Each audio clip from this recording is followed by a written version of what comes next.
think getting rich looks loud. A sports car in the driveway. A watch that costs more than a car.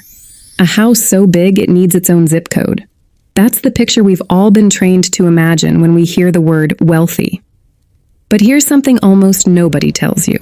Most real millionaires don't look like that at all. They look like your neighbor, your dentist's receptionist, the guy who fixed your air conditioner last summer, the nurse who took your blood pressure at your last checkup, the teacher who taught your daughter fractions. Ordinary jobs, ordinary paychecks, ordinary houses on ordinary streets, and yet, quietly, without anyone around them ever suspecting it, they crossed the seven-figure mark years ago. They didn't win the lottery. They didn't inherit a fortune. They didn't get lucky on a single stock that shot to the moon. In fact, when researchers actually study self-made millionaires, one thing becomes obvious almost immediately. The flashy path to wealth, the lottery tickets, the inheritance, the roulette wheel, the get-rich-quick chase is a tiny, tiny sliver of how people actually get there. The real path runs quietly, in the background, for people who never announce what they're doing. So today, we're going to walk through exactly what that quiet path looks like. Not theory, not vague advice like, just save more. Real, specific rules. The same 7 patterns that show up again and again when you study people who built wealth slowly, privately, and permanently. By the end of this video, you'll understand exactly why some people who earn far less than you may already be far ahead of you, and what it would actually take to close that gap starting today. Let's start with a picture. Imagine a woman sitting at her kitchen table on an ordinary Tuesday morning. She's around 49 years old. She's got a cup of coffee in front of her, a few small plants on the windowsill, and a calm, almost peaceful look on her face. Outside her window, if you looked closely, you'd see a completely different scene playing out. Men in suits sprinting past, arms full of cash, gold bars, sports car keys, chasing something just out of reach, panic all over their faces. That's the image that comes to mind when most of us picture chasing money. Loud, frantic, exhausting, and honestly, never quite satisfying. But she's not in that picture. She's just sitting there. Quiet, unbothered. And here's the thing. She's already worth more than most of the people running past her window. Nobody who passes her on the street would ever guess it. She doesn't drive anything flashy. She doesn't post about it. She's not chasing anything anymore because somewhere along the way, without any single dramatic moment, she already won. That's what we call the quiet millionaire pattern, and once you understand the 7 rules behind it, you'll never look at wealth the same way again. Rule 1. A big income is not required. Here's the myth we need to kill first, that you need to earn 6 figures to eventually become a millionaire. It's simply not true, and the data backs this up over and over again. When you look at real studies of self-made millionaires, a huge share of them never earned what we'd consider a high income at all. Teachers, repair technicians, nurses, office assistants, construction workers, delivery drivers, people with completely average paychecks, doing completely average jobs, who nonetheless quietly crossed into millionaire territory over the course of their working lives. How? Because building wealth was never primarily about how much came in. It was about what happened to the money after it arrived.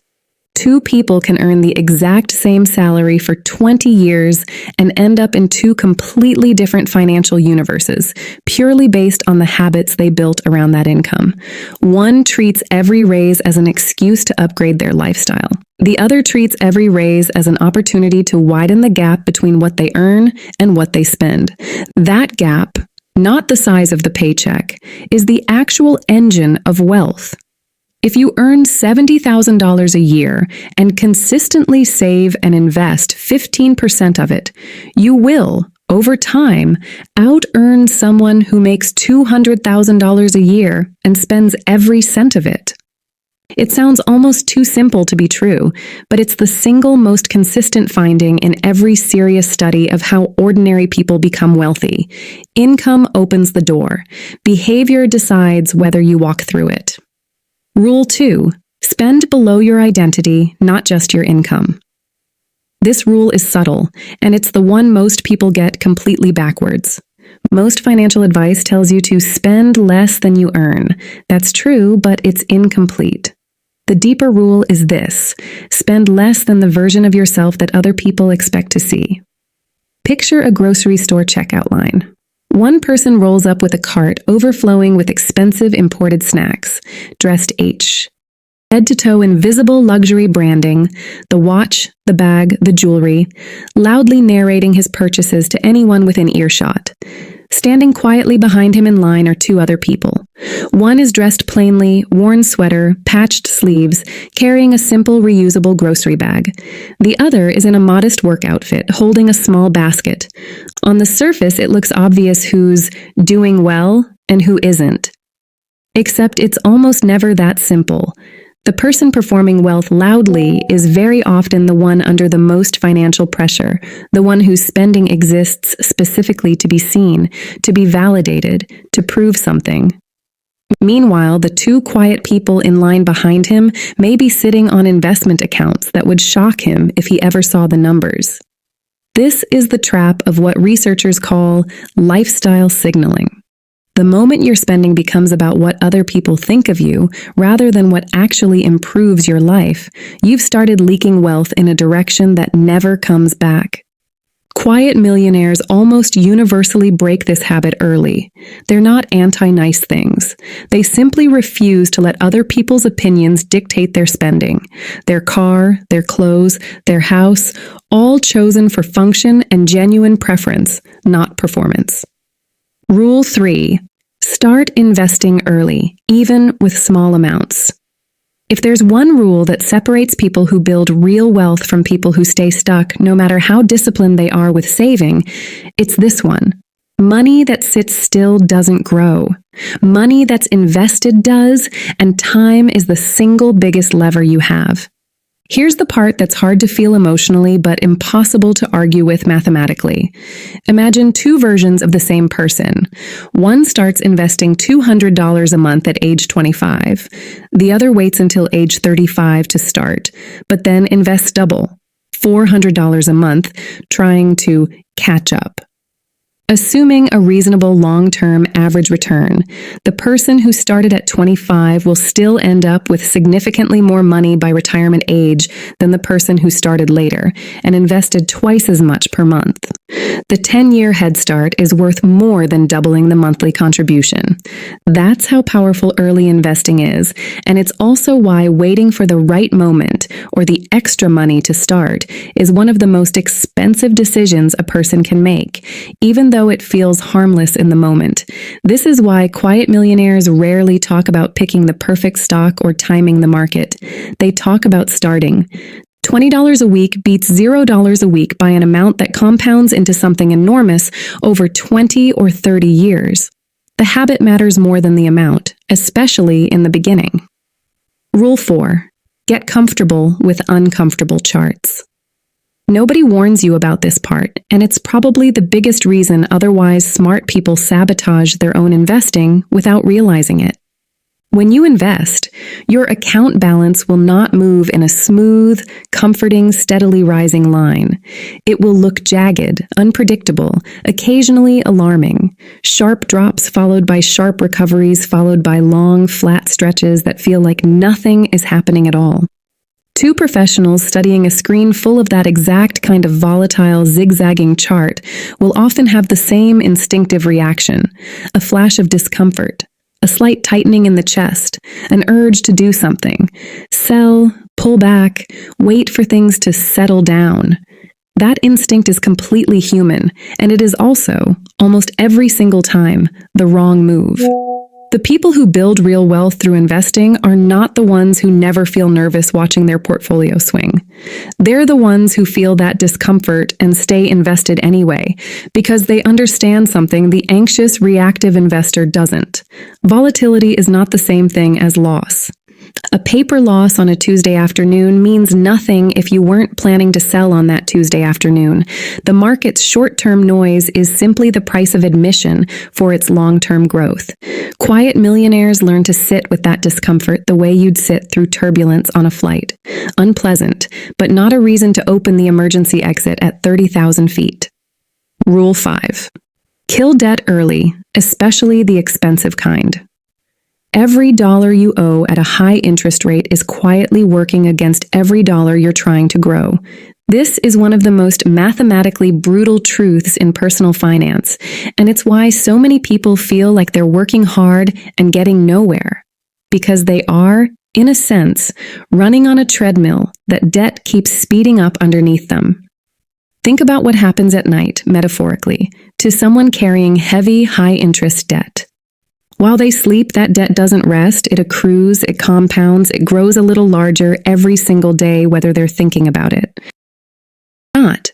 It's the financial equivalent of a storm outside the window that never quite stops, occasionally flashing anxious thoughts about job security, unexpected bills, or the fear of a layoff turning a manageable situation into an unmanageable one.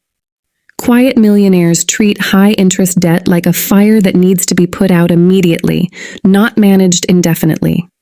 They understand that no investment return reliably beats the guaranteed return of eliminating a 20% interest credit card balance. Pay off the expensive debt aggressively, then redirect every dollar that used to go toward interest payments into building wealth instead. This single shift from feeding debt to feeding your future is one of the fastest ways to change your entire financial trajectory. Rule 6. Let compounding buy back your years, not your things. Here's a contrast worth sitting with. Picture one version of a life where every extra dollar goes toward visible upgrades. Designer watches, shopping bags, a bigger house every few years, the appearance of having made it. It feels good in the moment.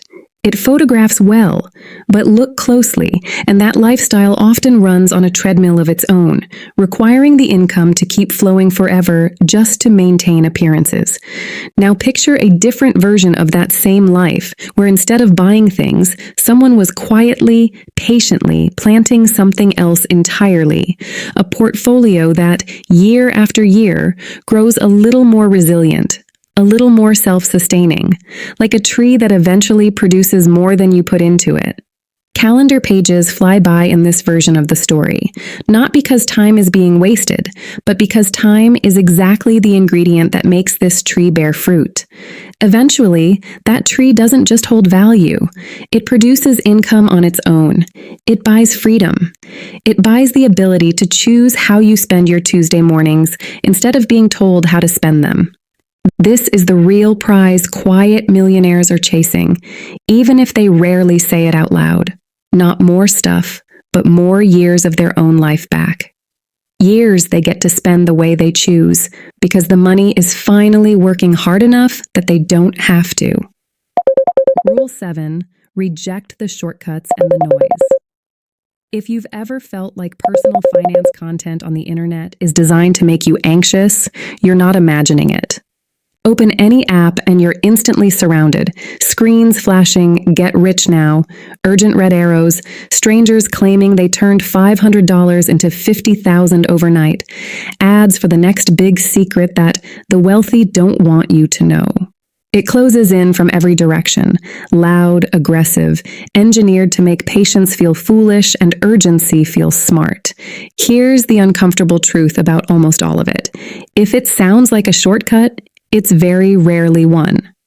Wealth built quickly and wealth built to last are, more often than not, two completely different things.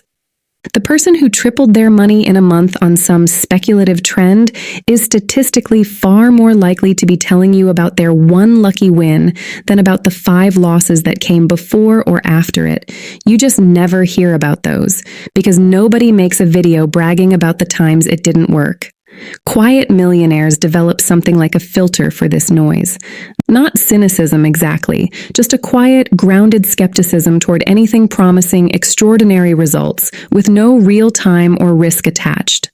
They understand that boring, repeatable, patient decisions, made consistently over 15 or 20 years, will beat almost every flashy shortcut that promises to compress that timeline into 15 or 20 months. Bringing it all together. So let's go back to that woman at her kitchen table, 49 years old, coffee in hand, calm while the world outside her window chases something loudly and frantically. She didn't get there through a single genius move. She got there through 7 quiet, repeatable choices, made consistently, for a long time, while nobody was watching and nobody was applauding. She didn't need a 6-figure income. She just widened the gap between what she earned and what she spent. She stopped spending to be seen and started spending on purpose. She started investing early, even when the amounts felt small and almost pointless. She learned to sit calmly through uncomfortable market swings instead of reacting to every dip. She killed her high-interest debt aggressively instead of managing it forever. She let her money compound quietly into something that eventually bought her time instead of things. And she tuned out every flashy shortcut, screaming for her attention along the way. None of these 7 rules are exciting. None of them make for a dramatic headline. And that's exactly the point, because real, lasting wealth was never supposed to be loud. It was supposed to be quiet, steady, and almost boring to watch from the outside. Right up until the moment you realize, one ordinary Tuesday morning over a cup of coffee, that you're not chasing anything anymore. If any part of this resonated with you, that's usually a sign it's worth revisiting slowly rather than skimming past. Wherever you're starting from, your very first paycheck or 20 years into your career, none of these 7 rules require a head start you don't already have. They only require starting.